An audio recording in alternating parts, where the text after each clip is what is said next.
Δεν κάνω και δεν έκανα ποτέ καμιά απολογία υπέρ της αδράνειας. Εδώ δράση μας είναι ο λόγος. Μιλώ εξ ονόματός μου και δίνω στον εαυτό μου το δικαίωμα της κριτικής και των προτάσεων. Κορνήλιος Καστοριάδης.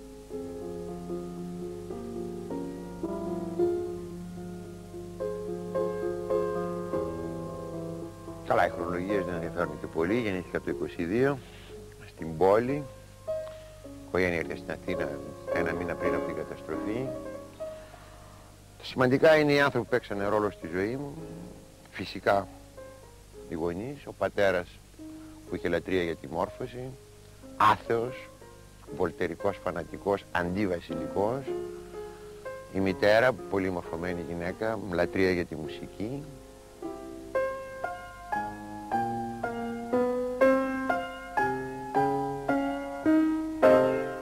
Μια τύχη μετά που έκανε ώστε κάθε χρόνο στο γυμνάσιο όλο και κάπου υπήρχε τουλάχιστον ένας καθηγητής που άξιζε τον κόπο, διήγηρε, δημιουργούσε ενδιαφέρον και τουλάχιστον ένα-δύο παιδιά με τα οποία γεννιόταν μια βαθιά φιλία και συνεννόηση. Έπειτα καλά, εν γέννη ήμουνα αυτό που θα μπορούσε να πει κανείς ένα πρώιμο παιδί, γελία πρώιμο, τελείωσα το γυμνάσιο 15 χρονών. Το λέω το γελία γιατί μπορεί να φανεί απίστευτο. Το πρώτο ενδιαφέρον μου για τη φιλοσοφία ήταν όταν ήμουν 11-12 χρονών και άρχισα να διαβάζω. Και πολύ γρήγορα από εκεί οδηγήθηκε στο μαρξισμό. Το λαϊκό βιβλιοπωλείο που υπήρχε τότε σε μια μικρή στοά της Οδού Σταδίου που πουλούσε μαρξιστικά και κομμουνιστικά βιβλία. Ο ριζοσπάστης που αγόραζα κρυφά από τους γονείς είναι οι πρωτοπόροι, μαρξιστική βιβλιοθήκη και αυτή η διπλή πόλωση, ας πούμε, από την μια μεριά η φιλοσοφία, από την άλλη μεριά το ενδιαφέρον για την πολιτική δράση, για το μαρξισμό, για την μεταβολή την κοινωνική, που κατά κάποιο τρόπο μπορώ να πω ήταν το καθοριστικό στοιχείο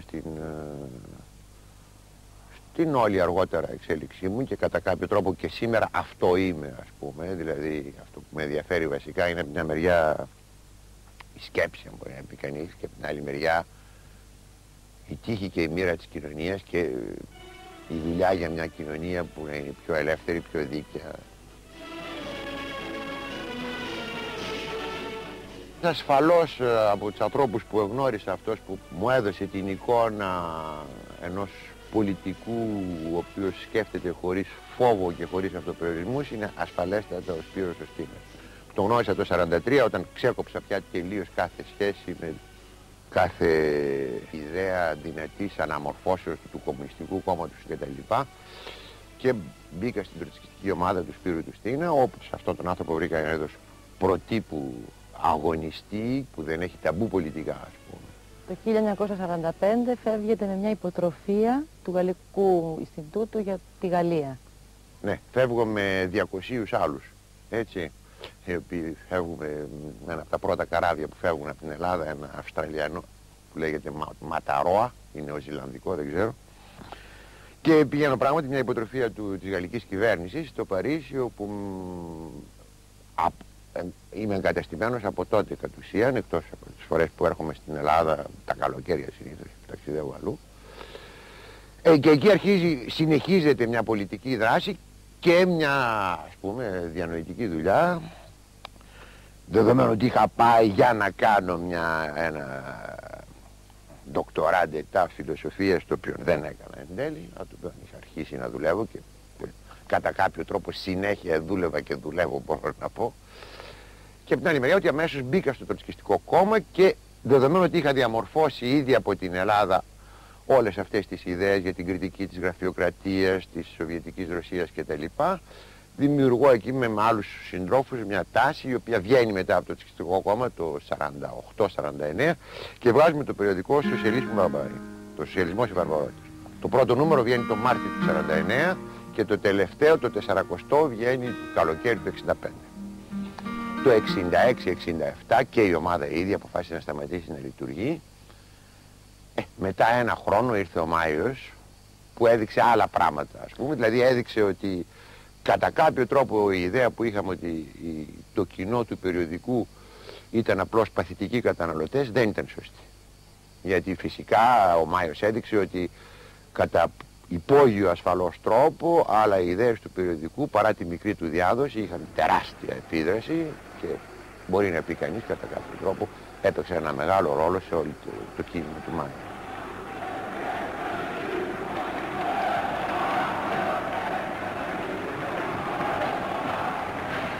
Ce n'est qu'un début, continuons le combat et les grenades explosent.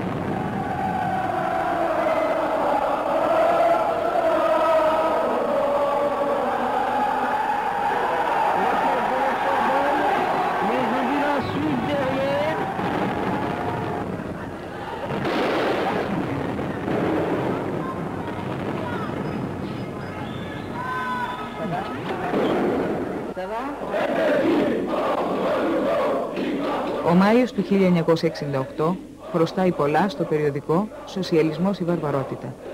Από το βιβλίο του Ντανιέλ Κον-Μπεντίτ, Μάιος 1968, το ρήγμα.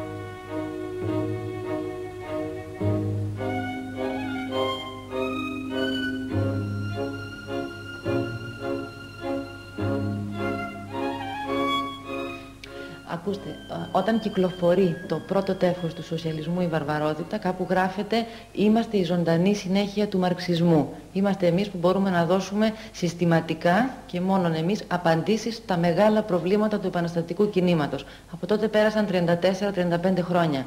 Πώς ακούγονται κάτι τέτοια πράγματα? Ακούγονται ιστορικά φυσικά, δεν είναι έτσι. Θέλω να πω δηλαδή ότι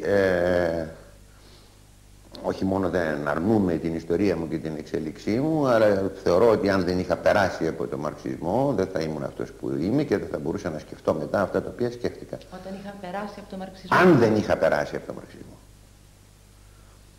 Το 49 είναι μια στιγμή όπου αυτή η ομάδα και εγώ ο ίδιος θεωρούμε τον εαυτό μας μαρξιστές. Τώρα? Εγώ όχι, το έχω γράψει από το 64 ότι σήμερα μπαίνει το δίλημμα, είναι εξακολουθήσεις να είσαι μαρξιστής ή να είσαι επαναστάτης. Αλλά τα δύο μαζί είναι ασυμβίβαστα, ας πούμε. Διότι ο μαρξισμός έχει γίνει κάτι τελείως διαφορετικό, είναι ένα νεκρό σώμα μιας ψευδοθεωρίας που δεν αναπτύσσεται και το οποίο κοινωνικά και ιστορικά λειτουργεί μόνο και μόνο σαν μια ιδεολογία, είτε για την νομιμοποίηση καθεστώτων εκμετάλλευσης και τρομοκρατίας όπως αυτά που υπάρχουν στις ανατολικές χώρες, είτε για την αναρρίχηση στην εξουσία ομάδων, οργανώσεων, κομμάτων σε υποανάπτυκτες χώρες κτλ.